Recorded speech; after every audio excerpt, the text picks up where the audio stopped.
Welcome back to the Fantasy Football Toolkit at fantasyfootballtoolkit.blogspot.com. I am once again the Lost Cause, taking you through the NFL division by division, looking at the stars, the baddies, some of the rumors, the draft picks, rookies, and everything else that you need to know about the NFL on a division by division kind of heads-uppity kind of deal. Today we're going to be looking at the AFC West, and we're going to start in Kansas City. The Chiefs are coming off a 10-6 season in which they saw a loss to Baltimore in the first round. They're headed up by Matt Castle. Matt Castle's stats really aren't super impressive. 3,000 yards passing, 27-7 touchdown interception ratio. However, if you're playing in a heavy yardage to point kind of ratio deal where you need 40, 50 yards per point, he's a decent selection. His touchdowns are there, interceptions really aren't. I think that if they get the receiver that they drafted in the first round, and Jonathan Baldwin, a 6'4", 228-pound receiver out of Pittsburgh, if they get him into that offense, and if he becomes that big play kind of receiver that they're expecting, I think that could really happen. The only problem is he has to get over the hurdle of his inconsistency. Jamal Charles on the ground, 230 rushes for 1,400 plus yards and only 5 touchdowns. However, in the air, he was a major target from Castle. 45 receptions for 460 plus yards and 3 touchdowns. Also on the ground, Thomas Jones, 245 rushes for almost 900 yards and 6 touchdowns. Helping them out is drafted in the second round out of Florida State, Rodney Hudson, a 6'2", 299-pound interior lineman. Should definitely help out that running game, should open up some lanes, and should allow them to even be more explosive than what they were this past season. Another receiver to check out, Dwayne Bowe, of course, 72 receptions, 1,162 yards. That's not the big story. The big story is 15 touchdowns. Definitely a top 10 wide receiver and potentially a second round draft pick in your redraft leagues. At tight end, Tony Moeaki. This guy, last season, I thought that he was not going to so much be the reincarnate of Tony Gonzalez from previous years in Kansas City. However, he did show a lot of signs of being the receiver of the future. How about that week 3 one-handed grab? He finished the season with 47 receptions for 550 plus yards and 3 touchdowns. He's definitely an underrated tight end, and if you want to wait on a guy or get a guy that you know will get you points in the buys, definitely pick him up. Tom Bahali, 15 sacks this season. Previous season, 8.5. I think that he's going to have another good year as far as sacks go if you play IDP. So keep your heads up for those guys. Castle, if it's a deeper league, pick him up. That's a real good touchdown interception ratio. The yardage really isn't there. Hopefully it will be. Jamal Charles, of course, is a top 5 pick this year. Dwayne Bowe becomes a top 10 pick, possibly second round wide receiver, and keep your eye open at tight end. Next, let's take a look at the Chargers. The Chargers finished 9-7, just miss having what they wanted with a huge offensive performance to really drive them into the Super Bowl. Completely, the season didn't match up with what the stats are showing. Phillip Rivers, arguably one of the top 3 quarterbacks in fantasy football, finished the season 357 out of 541 attempts for 4,700 yards passing and a touchdown interception ratio of 30-13. If you play in a league that gets 20 yards per point for passing, 25 yards per point for passing, this guy was the number 1 player in the NFL for fantasy last season. Now, to show you a little bit of consistency year to year, and him being the top 3 quarterback, his average over the last 3 years would give him 4,300 yards passing and a 31-11 touchdown to interception ratio. In fact, the last couple seasons, his passing yardage has been progressively going up. In 2008, 4,000. In 2009, 4,250 about. Definitely top 3 quarterback. On the running game, you do have kind of a two-headed giant. Ryan Matthews played in 12 games total, missed a lot of them. I believe he started 7. 158 on the ground for 768 yards and 7 touchdowns. The big story, though, is Mike Tolbert coming out of nowhere. 182 attempts, 735 yards, and 11 touchdowns. It's one of the things where I think a lot of Ryan Matthews owners at the beginning of the season thought that they had money, thought that they had a baby LT coming out. Unfortunately, a couple injuries, a couple missed games end up allowing Mike Tolbert to come out ahead in that. I still think that Ryan Matthews is underrated as far as your draft picks go. I'd keep an eye on that as well as Tolbert. If you draft one, try to get the other just for the amount of points that you can get from them both. And if one goes down, the other one will definitely be up and available. Darren Sproles, however, dropped off a lot this season. 50 rushes for only 267 yards. However, in the air, 59 receptions for 520 yards and 2 touchdowns.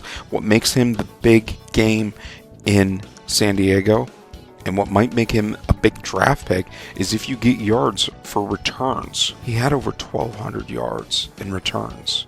So if you do play in a league like that, keep your eyes open for him. Definitely pick him up early. Antonio Gates finishing with 50 receptions for 782 yards and 10 touchdowns.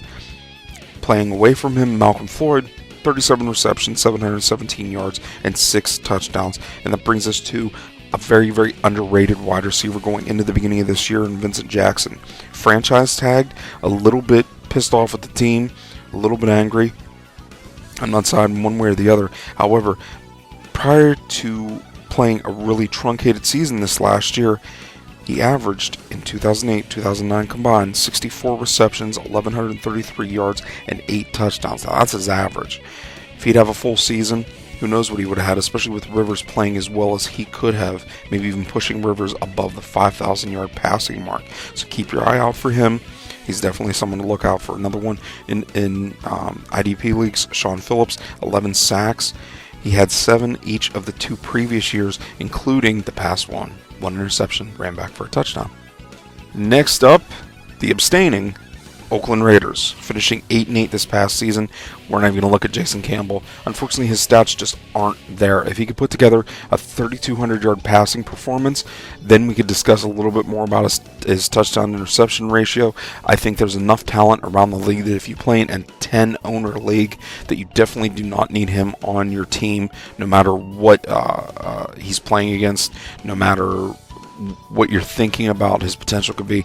I just don't see it there with any of the quarterbacks in Oakland right now. However, running back, you do have some talent in Darren McFadden. 223 rushes for 1,157 yards and 7 touchdowns, as well as getting it done in the air. 47 receptions, 500 plus yards, and 3 touchdowns. Also at tight end, a very underrated tight end in Zach Miller. 60 receptions, 685 yards, and 5 touchdowns. You could probably pick up this guy when you have the Wittens gone, when you have really anybody that is supposed to be the big tight end in the NFL, in fantasy. You can pick him up late, get those other picks in for your running backs, for your wide receivers, people that you want to take chances on, even 2 solid quarterbacks you could take, and then take him late in the draft. Now, what Oakland did do correctly, and it actually gives a little bit more potential to the running game, and also maybe a saving grace to some of these quarterbacks so they don't have to pass so quick. 2 big offensive linemen. In the second round, Stefan Wisnowski was taken from Penn State. He's a 6'3", 313-pound strong interior lineman. I mean, this guy will push nose guards, nose tackles, defensive ends straight off of the ball. So look for some lanes to be open from him, especially playing right guard. Another one in the 3rd round with the 28th pick, Joseph Barksdale coming out of LSU. He's a 6'5", 325-pound versatile offensive lineman. He's played every position there. Look for him to potentially be a starter or play a lot of action at right tackle for the Raiders. Let's wrap it up and look at the Denver Broncos, finishing 4-12 this past season. Very disappointing. However, a lot of positions had a lot of really good things rolling, except for running back. Running back was a big question mark, really didn't get addressed. I don't know what's going to be happening with free agency, with any trades, anything like that, but just keep your eyes on that situation. A very, very underrated quarterback and Kyle Orton is going to be starting this season. He only played in 13 games. He was benched, but it wasn't over poor play. It was over some off-the-field problems. He threw for 3,653 yards and had a touchdown-interception ratio of 20-9. If he would have played in all the games, he would have broke 4,000 yards passing. Probably would have had about 24 touchdowns and 11 interceptions. Keep your eyes open for him. He could be a really, really easy pickup between the 7th and 10th round in a 10-team draft. He could even end up being your starting quarterback, depending on the way the season works out. Now, Tim Tebow, when he did get in the slot, Tim Tebow had some really solid point totals as far as fantasy football goes. However, they weren't solid in the form of throwing so much as they were in the form of running. In fact, he only averaged about 200 yards passing per game and maybe just around 1 touchdown per game. However, on the ground, he was averaging about 2 touchdowns per game. So his stats were a little bit flawed if you just looked at the point totals. However, if you looked at the actual stat lines, you see exactly where his main strength comes from. At wide receiver, definitely keep an eye out for Brandon Lloyd. He's a top 10 wide receiver, 77 receptions, 1,400 plus yards receiving, 11 touchdowns last year. And if you play in super deep leagues, I'm talking about 14 teams, 16 teams, you might want to keep your eyes on the other 2 receivers that are in Denver, in Jabbar Gaffney and Eddie Royal. Jabbar Gaffney finished the season 65 receptions, 875 yards receiving, 2 touchdowns. Eddie Royal, 59 receptions, 627 yards, and 3 touchdowns. And that wraps up our look at the AFC West. If you have any questions, comments, suggestions, you want to send any pics, video clips, anything that you want, check out the email on the site. You can check out this podcast as well as every other podcast at fantasyfootballtoolkit.blogspot.com. This is The Lost Cause. See ya.